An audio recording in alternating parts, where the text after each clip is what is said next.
let's talk about what your bread and butter is. You became somebody who scales and exits businesses. So talk a little bit about that, because I know there's a lot of things that go into that, and it sounds like that wasn't the initial course you were going down, was to sell it. You sounds like you wanted to keep it and just became something, and now it became a repetitive process you look into. So talk a little bit about the art and the science of buying and selling businesses. Yeah, absolutely. So just like you said, we started Belong Designs first right after college. And I didn't even know you could sell a business. That's how ignorant I was about the business sphere and ecosystem. And it was just going to be a lifestyle business. It was going to be something where we're driving to go full time. Like right after college, we took day jobs in the general contracting industry and moonlighted Belong and Flow State branding. So it was like go to the 9 to 5, bank that money, like eat ramen, drink the cheapest beer we could drink, and save that piggy bank to enable ourselves to go full time. That was the first goal. And so about a year and a half after college, we went full time at both Belong and Flow State branding with no guaranteed income. It was like, all right, we've got a few, hot leads for Flow State as far as doing custom merchandise or big logo projects, but nothing was guaranteed. And so we ended up doing that. We bought our first house that year too.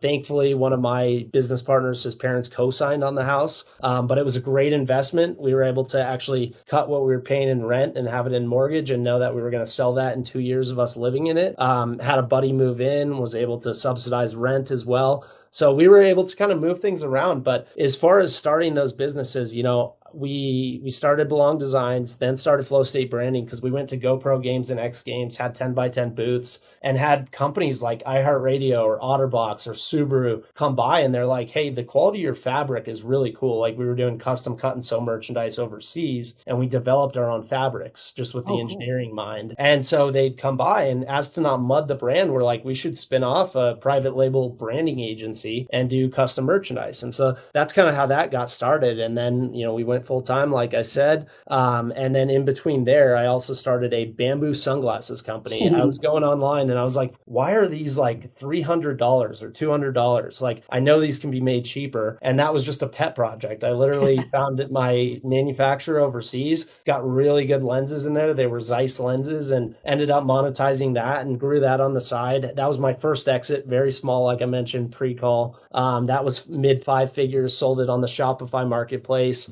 But then that got me thinking. I was like, all right, I can do this. Like we can build businesses and sell them. And so come 2022, when Flow State Branding was at $5 million in revenue, we were able to go to market, had a business broker, hired an M&A attorney, went through that whole sphere, and going through it alone was wild. Like my partners and I, we had never been through it.